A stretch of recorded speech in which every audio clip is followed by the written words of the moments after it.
एक दिन सिंपू का दोस्त राज उसे बार बार फोन करके परेशान कर रहा था,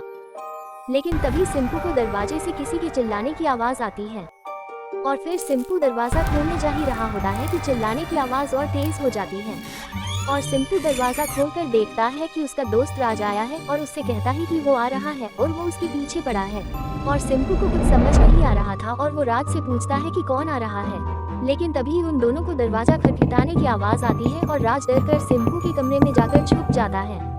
और सिंपू बिना डरे दरवाजा खोल देता है, लेकिन वहाँ पर कोई नहीं था। और तभी सिंपू को राज के चिल्लाने की आवाज आती है और फिर सिंपू दौड़ते हुए अपने कमरे की तरफ भागता है और सिंपू अपने कमरे में पहुंचकर देखता है पर वहाँ पर कोई नहीं था।